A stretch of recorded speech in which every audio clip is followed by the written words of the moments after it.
Bonjour. Alors que je viens de prendre mes fonctions comme ambassadrice de la France auprès de la Conférence du désarmement, je souhaite vous donner un aperçu de nos travaux et de nos priorités.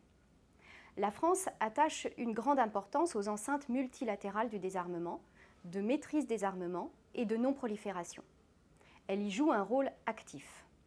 Il s'agit à la fois de préserver et de promouvoir les grandes conventions qui portent sur certaines armes conventionnelles et sur les armes de destruction massive, nucléaires, biologiques, chimiques.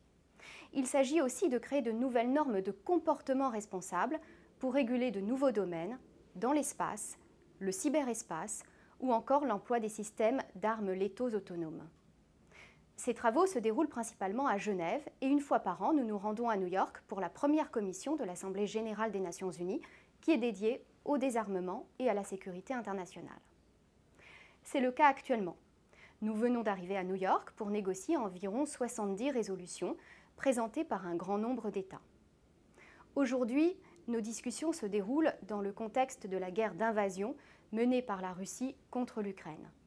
Nous ne pouvons donc ignorer la réalité. Outre les souffrances subies par la population, cette guerre a un impact majeur sur notre architecture globale de sécurité. Dans ce contexte difficile, la France continue d'œuvrer en faveur de la paix et nous présentons cette année plusieurs initiatives sur les armements conventionnels, la contre-prolifération ou encore sur la cybersécurité.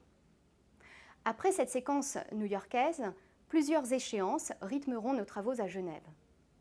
Je pense d'abord à la 9e conférence d'examen de la conférence d'interdiction des armes biologiques qui sera présidée par l'Italie. Nous chercherons à opérationnaliser encore davantage cette convention. Puis au printemps, la France assumera la présidence de la conférence du désarmement et participera au nouveau cycle d'examen du traité de non-prolifération des armes nucléaires. Le domaine des armes conventionnelles reste tout aussi prioritaire et la France continuera de s'investir dans la Convention sur certaines armes classiques, en particulier au sein du groupe d'experts sur les systèmes d'armes létaux autonomes, où nous avons fait une proposition avec l'Allemagne. Nous continuerons aussi à faire vivre les conventions d'Ottawa sur les mines antipersonnelles et la convention d'Oslo sur les armes à sous-munitions, en présidant plusieurs comités, notamment sur les questions de genre. Et nous resterons investis dans le traité sur le commerce des armes.